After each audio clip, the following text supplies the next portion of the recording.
All right, let's jump right into that. Hi everyone. Welcome back. It's Samuel and me. And yeah, we thought the Rafine Leopold matchup, the final of the latest Relic Fest. It's some time ago, but still the matchup was very exciting, I think. The Leopold. Have you watched the match, by the way? I haven't no. Oh, that's good. That's good. And for me, it's quite some time ago, so I don't remember everything anymore. No. I mean, I know who wins because yes. Yeah, you can see it on MTG Top 8, and it was surprising. So that might be a spoiler for the astute among us. That's true. Well, you have to know the player on the right side who is piloting Leovold is a professional player. That might had some effect on the overall performance for sure. I was also told, if you wonder why, for example, he is playing Peak right now, he tried to compensate his missing knowledge of the format by playing some spells that would gain information about what's going on the other side of the table. That's smart. Yeah, I think so too. He also played Gitaxian Probe. On the left side we see Rafine, currently one of the most popular decks, and fortunately Leovold is a card that brings quite a good static ability against Connive. That's true. So we see a Ledger Shredder, a Dark Confidant, a Spectral Adversary, and the CMC4 white, the Seasoned Dungeoneer it's called, I guess, right? CMC4 That's white the CMC4 one, yes. Initiative, yep. Yes. White Bloom Adventurer is the... Well, Wither? No, not Witherbloom. White Bloom?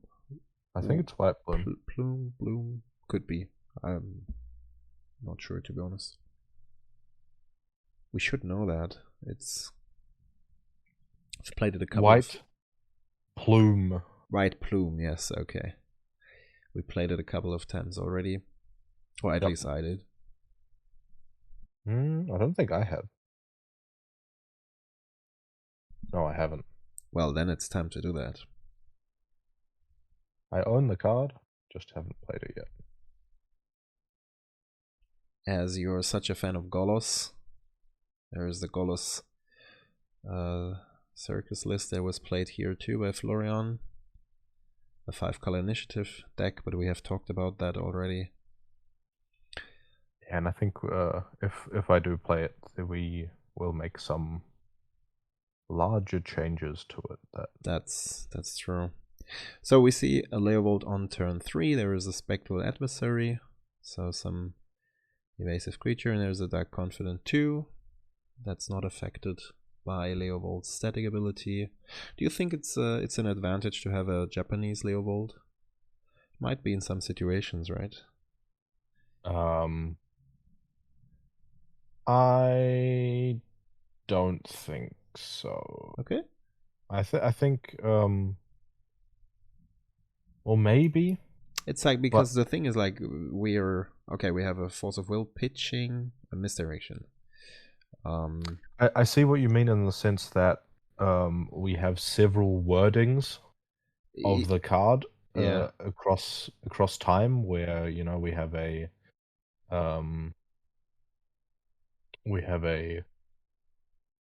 Narset, which does the same thing as a Leovold, and then we have the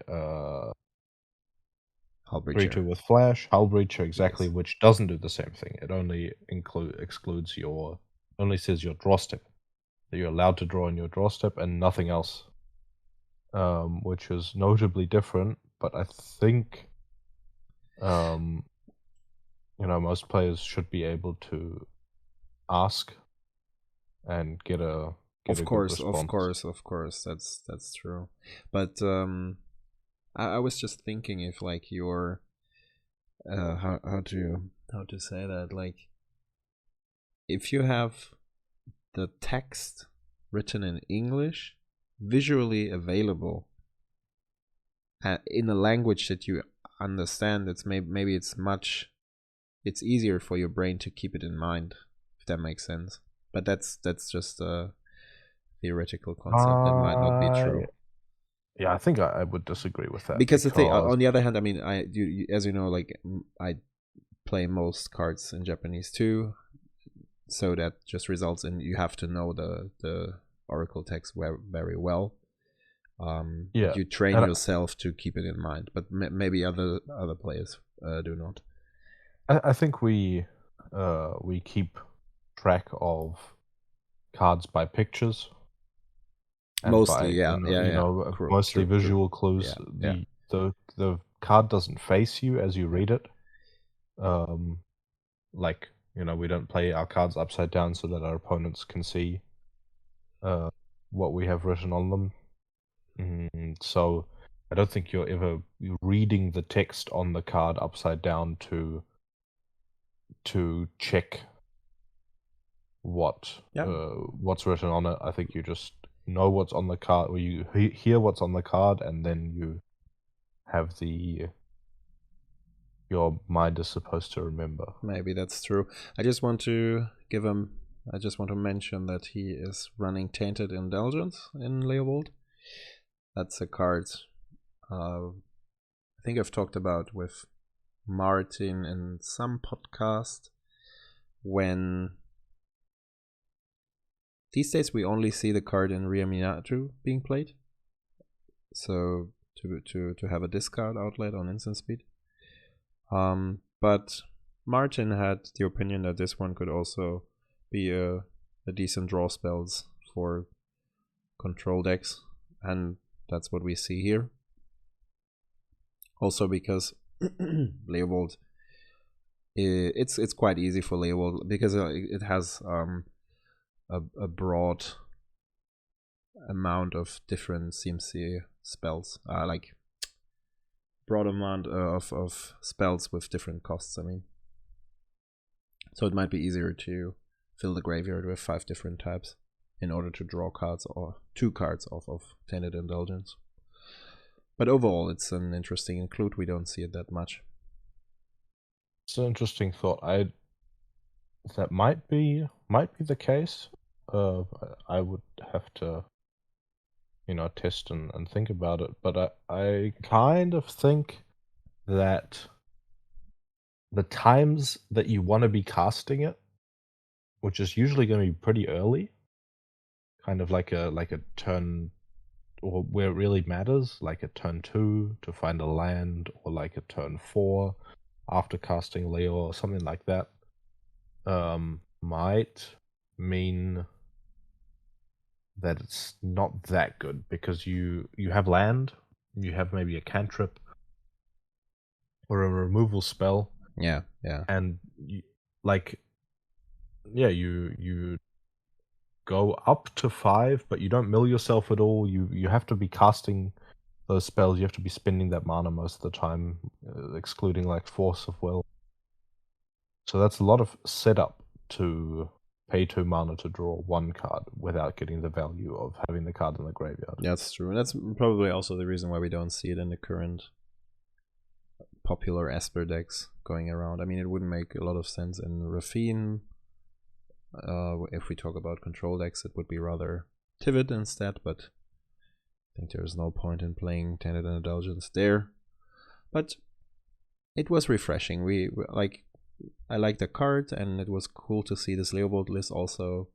I think he played... There is a misdirection that we see, and he also played Stifle and a couple of things that you don't see on a daily basis, so that was quite good to see. So we have 16 HP for the Rafine player and 9 for the Leovold player, who successfully countered a subtlety the second time. There is obviously no reason, unless it's lethal, for the Rafine player to cast Rafine, since he always has to only discard cards to connive due to Leovold on the battlefield. But now there's the Ledger Shredder coming in. And I'm not sure at that point if the life total is correct on... Yeah, he's down 2 more life. Yeah, I think so too. We see an Assassin's Trophy in hand. There's a Day's Undoing. That's definitely good. So attacking here. Probably taking 5 damage at max, I think, next round. If the Ledger Shredder gets to discard 2 cards. What's interesting is that he decides to pass the turn, not playing Days Undoing. What was the third card? It was Trophy, Days Undoing, and... I didn't see. Me neither. Not sure if it's a land.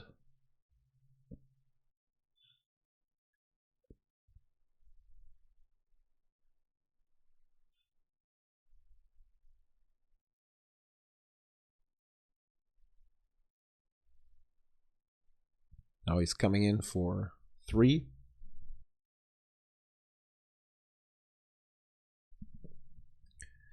And there is a trophy.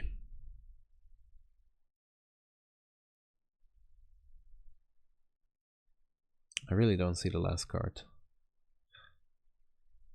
But he's trying to reduce the damage on board.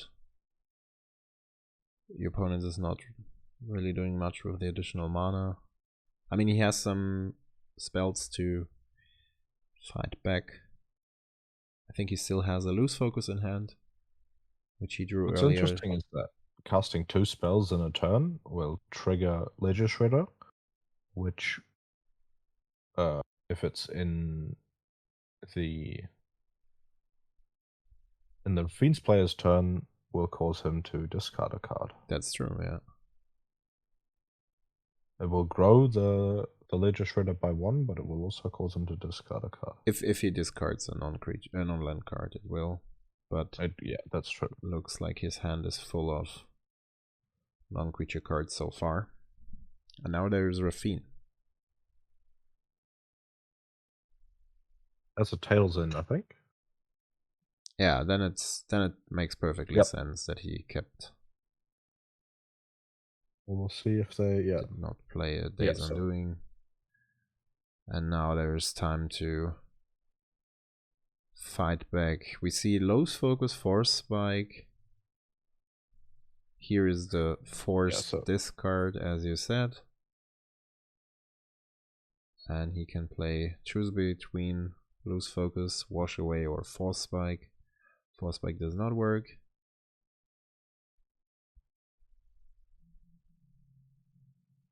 He also has the downside that if he does decide to counterspell, so the opponent is at 6. But if he does counter the Tails End, then he triggers the guy an additional time. That's true. Makes him discard another card. So yeah, difficult situation where your own creature working against you. That's quite unique most of the time. So now there's a slight correction, both on 4. And I remember that it was quite a close matchup. Currently, without anything going on, Rafine's winning on board. Yep. Casting Rafine again next turn. And now there is a Days Undoing. And a Rafine player should really counter that, and I think he will. It's perfectly safe. He can just kick a Loose Focus, Replicate, I mean, in order to be very sure. Otherwise this game, or this cast, could turn the tide. Sometimes when you resolve a Days Undoing or a wheel earlier, or a synergy piece with Leovold or Narzit or Hullbreacher on board, many players tend to concede, but it really depends on the situation, on the board state. And sometimes it even happens that even if you redraw 7 cards, that it's not the best 7 to draw. So it's not automatically won in that situation. As you said, another Raffine cast. And now he has Wash Away and Force Spike left. And there's a rematch. Which I think it gets him to the win here in one turn, right? So he pitches, he gets a counter, and then he attacks, triggers Raffine, and pitches his last card. Which is a land, I think. Oh, which is a land. Never mind. Yep. Okay, but he's got a ward Raffine to block the Leo. That's true. And down to 1. So he's basically in top deck mode. Both players are in top deck mode. No, because Leovold player has one. Raffine is currently in a winning position. Oh, that's what you mean. Yeah. Okay. Yes. Since there is no, like, even if he would get rid of Raffine, Leovold is not able to do 4 damage. That's when he brought quite some luck with him.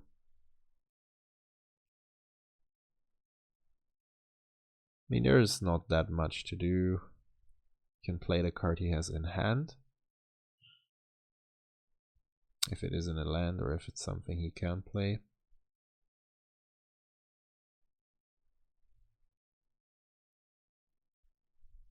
I know exactly what's going to happen, but I will be quiet. It's awesome. We've got a Snapcaster.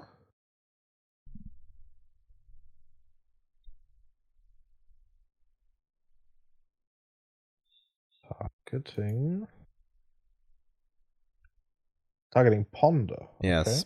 Like, the thing is, he could go for Days Undoing, which would probably result in a low lose, since he has no mana left. Why have they not triggered the... Yeah, that I think the player forgot to do that. They just pointed at it. Maybe they...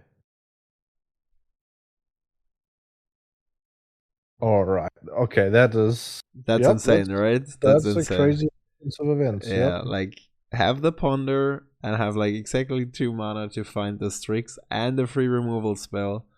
Strix is able to block Raffine, and now the Raffine player is in top deck mode. There's no manland on board. Mana here, he can. And he drew another land. And then he can send in Raffine, trade with the Strix, and then lose against Snapcaster and Leovold. And replay Raffine, right? He's got 7 mana. Ah, right, yeah, okay. That's alright. So that was a misplay on the Raffine player's side, I would say, because that means he has to put him to 1, and he can block the Snapcaster if. True. So this is just a lethal attack, right? So the Raffine player wasn't out of it; he just misplayed it in this case. And now he trades the Snapcaster Mage, offering Baleful Strix to be a lethal hit next turn too. It looks like he doesn't draw anything, and we go on to the next round. Yeah, that's true. And he again had the option to attack with Raffine, have it be blocked, and then recast it, which he should have done. Yep. But now he's on a play, starting with a Flooded Strand and a Mausoleum Wanderer. Great card, especially in Raffine. Gets bigger and bigger. Who does not want to have a Curse Catcher that's countering for 3? Or 2, or whatever. More than 1, at least. Why? Because of the connive counters. Oh, okay, yeah, that's okay. Fair enough. Yeah, I was thinking because the triggered ability is only until the end of turn. So I was like, wait. Oh, that's true.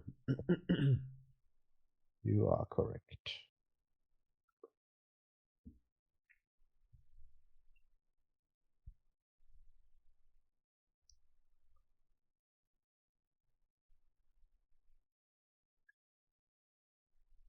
So, looks like there's a Mana Leak in Raffine's hand and a Snapcaster Mage, is it? Could be a Snapcaster Mage and a white creature too, I think. On the other hand, we see a Stifle waiting to take away a Skelling Tarn. That's a card you see from time to time in a few decks. It's always this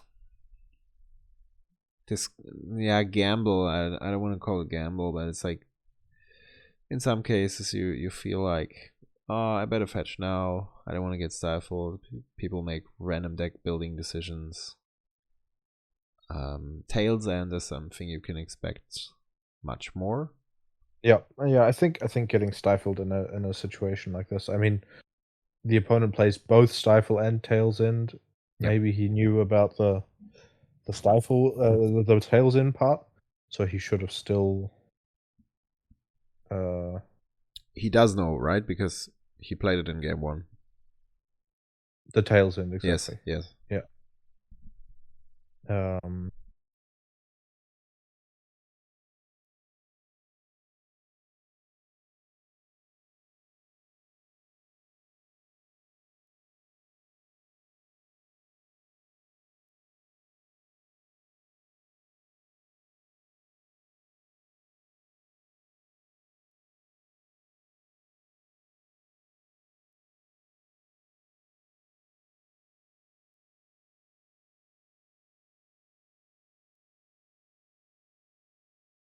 Oh, he was.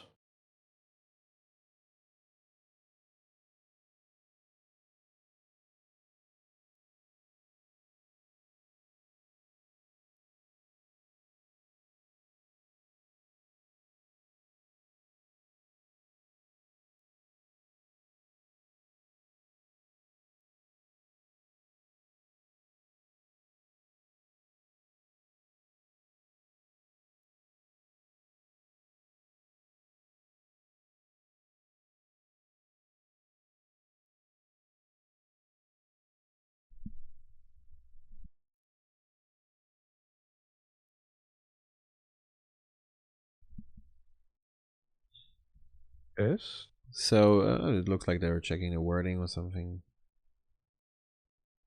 Okay, I'm back. Yeah, there you go.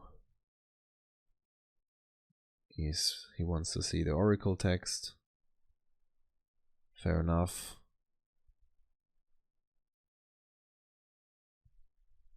And then I think the spell resolves and he can search for some lands, or it does not. What else does he have in hand? I cannot tell what the white card in Raffine's hand is. It looks like an unlicensed house. Does it? In the front slot, okay. I think. Maybe. Not sure though.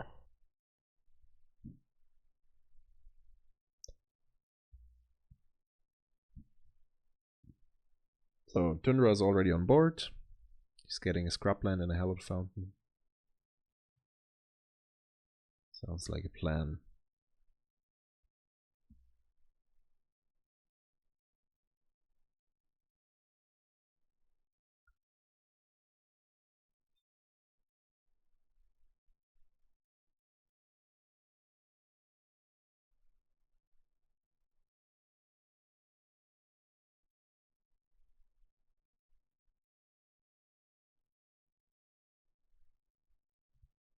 And there's a third land drop, or the fourth actually.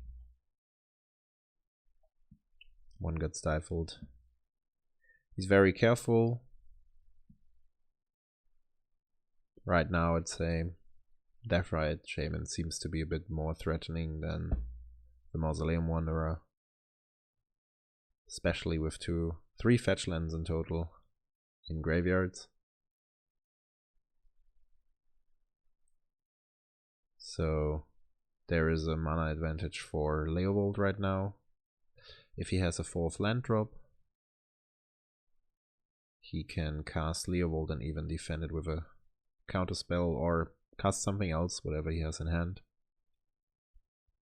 I'm pretty sure we will see it soon.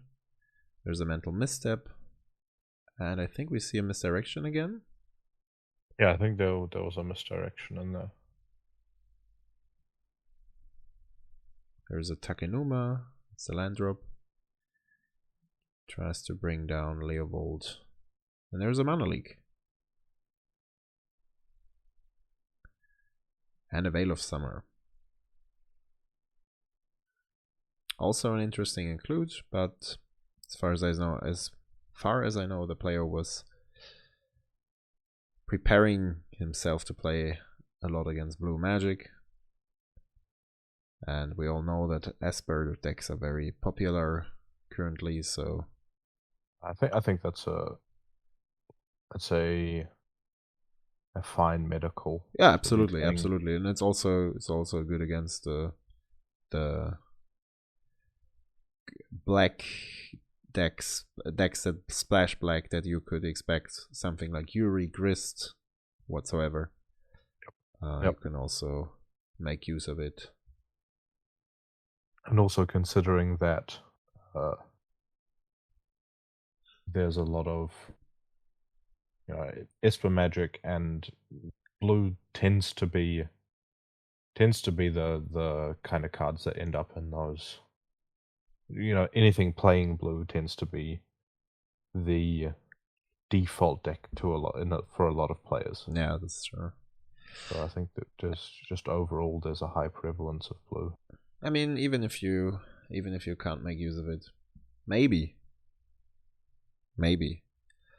you can discard it with Tainted Indulgence, and later on exile it with Cling to Dust Escape or something like this. Who knows? But we see a Palace Jailer on the left side, and it resolves, targeting Leovold, which results in a draw as always. Yeah, and when Leovold comes back, the Monarch is not that good anymore, as long as Leovold stays on the battlefield. That's true.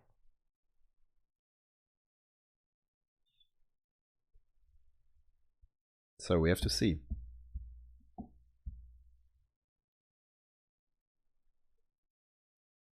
In these matchups, there's always a pretty high risk to playing the Monarch and not being able to get it back. Yeah. So yeah, Leovold has no real good ways of getting the Monarch into play because there isn't that many good Monarch cards, but it can keep it pretty well. On the other hand, Rafine is able to get it back quite quickly due to all the evasion creatures. Evasive creatures, actually. So there's a Preordain. I think another land. And then blue magic, blue magic, blue magic. Lots of options, as it seems.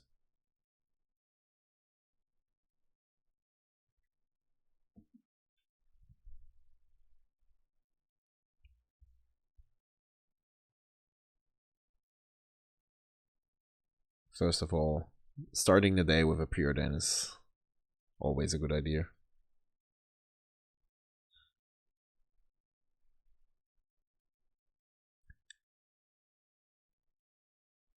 And he drew an Overgrown Tomb, I guess, it looks like.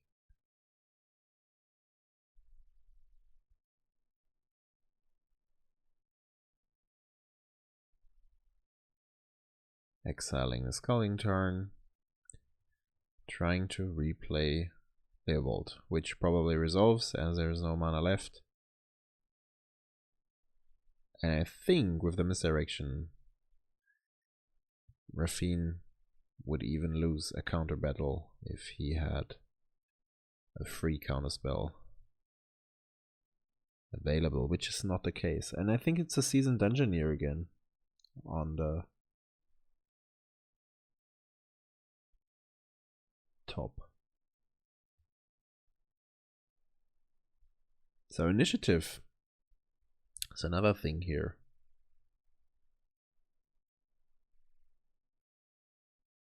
That's something you cannot shut down with Leovold, but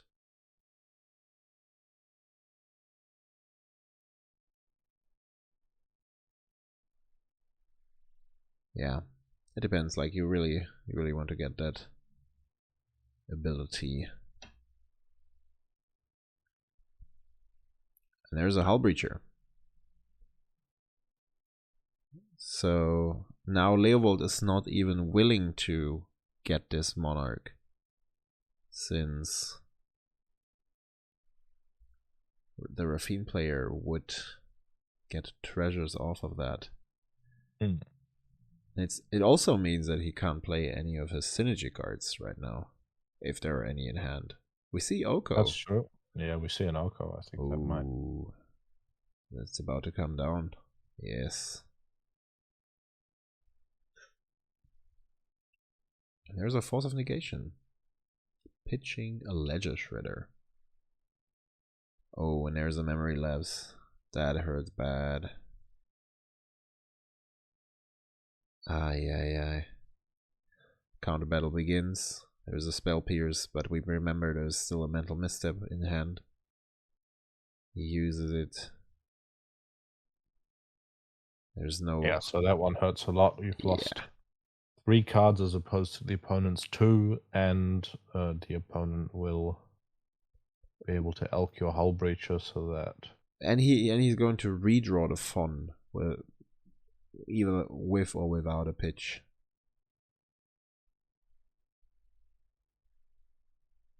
Redrawing Fon isn't that bad here. It's not that bad, but I don't know, in that position when the counter. He's also looking for. Yeah. He's also looking for a removal spell for Leovold so that he can start drawing cards again with. Exactly. With the Monarch.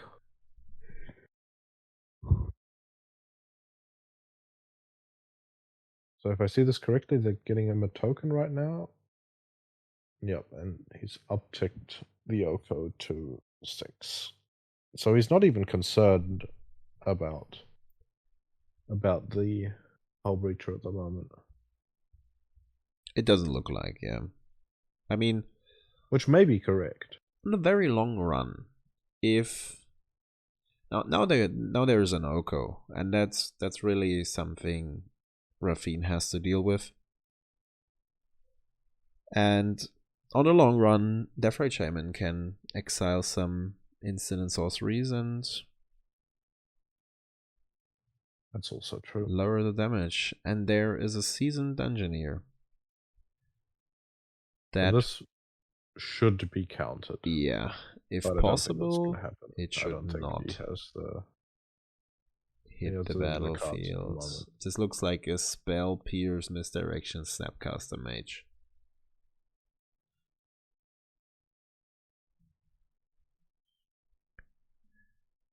And that's it. There's the initiative.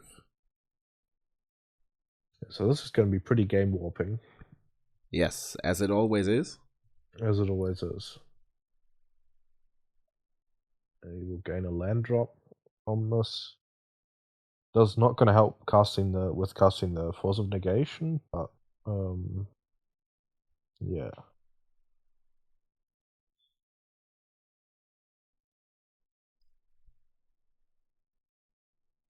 Not really a problem, I guess.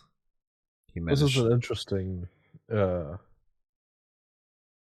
thing that has been kind of the discourse around initiative cards, because it's yet another instance of formats like Legacy and Vintage being highly warped by cards that were not printed with those formats in mind. Yeah, absolutely. So we have the and the one of the people that has been that has moved into center stage in terms of Wizards public policy and their front facing thing. Gavin, I think is what his name is.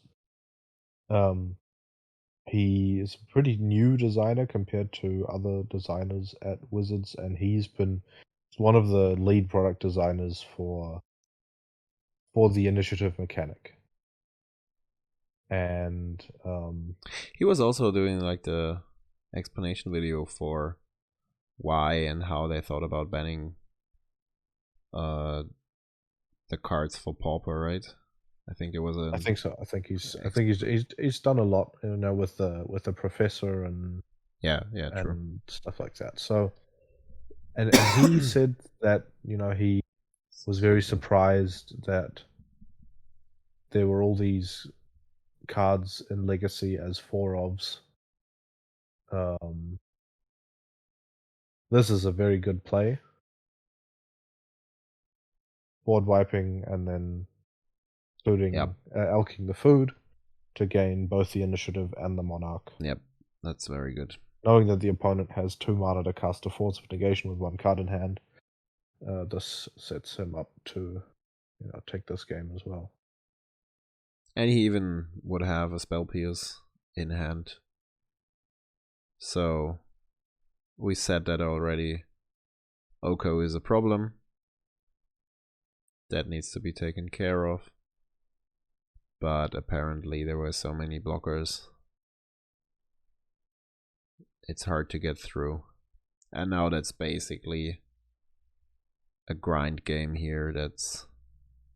This game is going to be very difficult for Rafine to get out of now. Yeah, absolutely.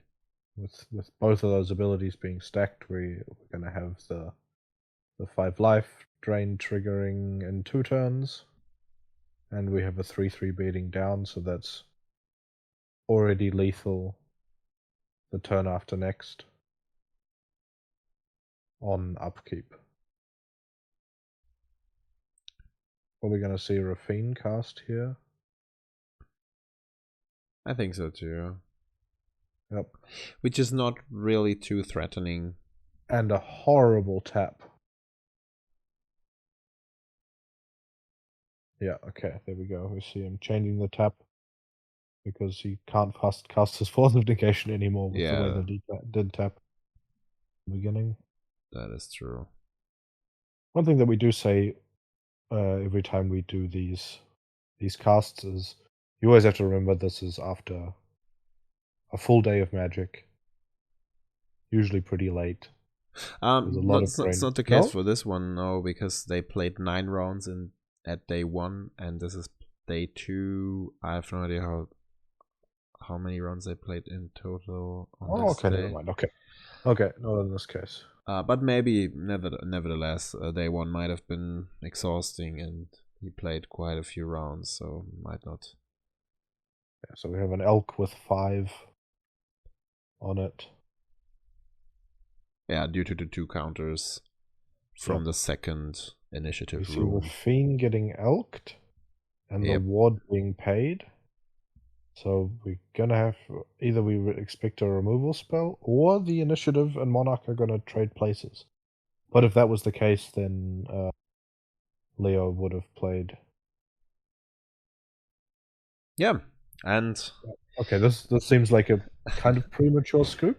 Yeah, exactly. Again, maybe we had it. Maybe they said, "Do you have a removal spell?" And but the thing is also, I mean, it's quite a frustrating board to play against. Even of course, but you regain the initiative. You go 1 deeper into your Rafine token, or your Rafine becomes 5/5, and you get to draw cards. True.